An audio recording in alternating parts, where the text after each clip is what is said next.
8. Bab. Padişah Belşazzar hükümranlığının 3. yılı, men Danyal ikinci bir gayibane alametni ködüm. Men İlam ülkesi, Ulay kanılı boyudaki Suzza kaleside turgudekmen. Oldumdaki Ulay kanılı boyuda uzun koş müngüzlük bir koşkar tuğallıkını ködüm. Onun bir müngüzü yani bir müngüzüdün uzunrak idi. Uzun müngüzü keyin ösüp çıkkan idi. Men koşkarının g'arb, şimal, canub taraflarga özünü uruvatkanlıkını ködüm. Hiç kandak hayvan onunla teng kelelmedi. Hem ulağını onun kudretinden hiç kim kutkızalmedi. O nemini halısa şunu kılıp bargancha mağrurlaşıp ketdi. Men nemi iş boğandı dep oylanıp turgunumda g'aribdan bir teke yetip geldi. Onun tezlikidan putları yegi tegmey, bütün zeminni aylanıp çıkkandek idi. Onun iki közünün o'ttirsida başkalarının dikkatini tartıdığan bir müngüzü boy idi. U uddul körünüp turgan kanalının boyidiki koş müngüzlü koşkarının aldığı keldi ve onunla şiddet bilen itildi. Men tekinin koşkarga gazap bilen itilip onun koş müngüzünü sundurup taşılganlıkını ködüm. Şunun bilen koşkar onunla karşılık kılalmadı. Teke onu yerge yıkıttı ve putları bilen desidi. Onun küçük kudretinden koşkarını hiç kim kutkızalmadı. Bu teke intayin mağrurlanıp ketken idi. Bırak onun küçüğü tazı vayığı yetken vaxtıda müngüzü sunup ketdi. Ama şu müngüzünün ornudun yani yeryüzünün töt yönelişini körsütüp turduğan adamның dikkatini tartıdığan töt tal müngüz üsüp çıktı. Bu töt müngüz içindeki bir müngüzdün yana bir küçük müngüz üsüp çıktı. O canub, şarq ve güzel İsrailiye zeminiga qarab kengiyip, güçlenip barattı. Onun kudreti ershtki samavi qo'shinga zarba berishga berib yetdi. Hatta samavi qo'shindagi ba'zi farishtalar va yulduzlarni urib yerga tushirdi va dastlab chaylidi.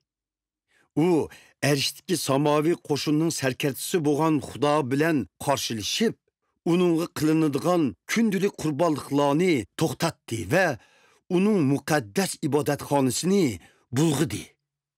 Parvardigorning xalqi gunoh qilganligi uchun müngüzga yengilgan edi.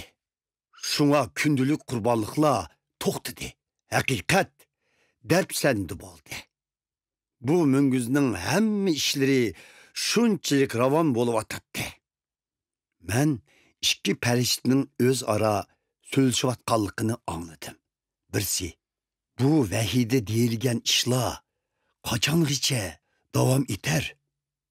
Yirkinchlik ishlar qachongacha kundalik qurbonlikning o'rnini egilar? Erishdagi samoviy qo'shin va muqaddas ibodatxona qachongacha darbsandi bo'lar deb so'radi.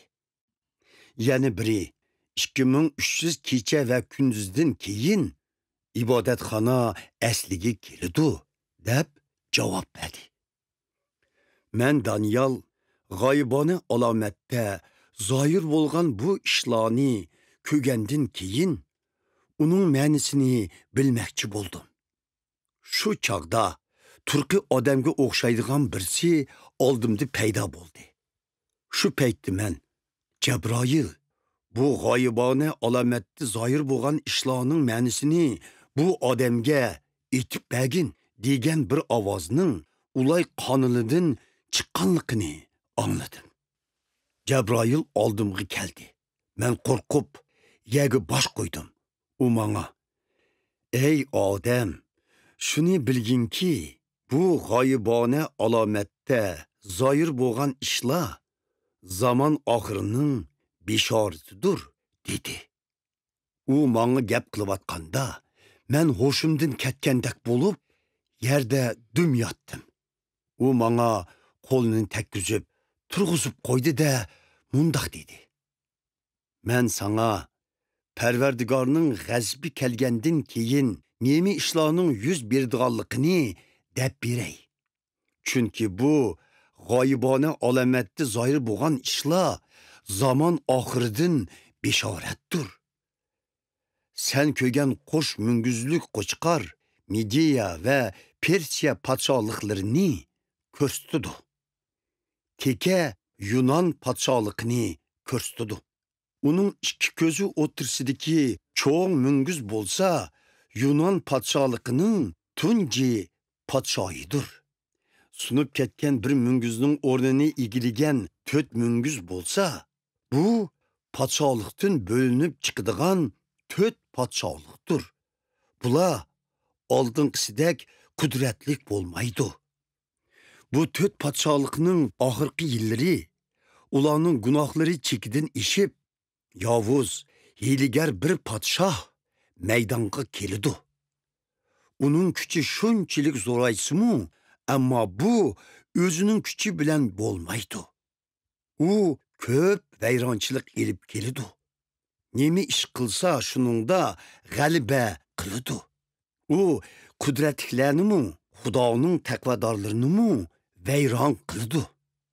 U intayin hiyligar bo'lib, shunchalik hakovurlashib ketadi. Ko'p odamlarga ogohlantirmasdan tuyuqsiz hujum qilib, ularni vayron qiladi. U hatto eng qudratli podshoh bo'lgan Xudoga qarshi chiqadi. Biroq u oxiri vayron bo'ladi. Ammo insonning qo'li bilan bo'lmaydi. Yuqorida sana deyilgan keçlik va atiganlik qurbonliklar to'g'risidagi vahiy amalga oshidi. Ammo hozir uni sir saqla. Chunki u amalga oshguncha uzun vaqt ketadi. Men Daniel mag'dursizlanib, bir qancha kun og'rib yetib qoldim. Keyin yana podshohning xizmatiga keldim. Ammo bu g'oyibona alomatdan tengilqab kelib, ma'nisini tushunolmadim.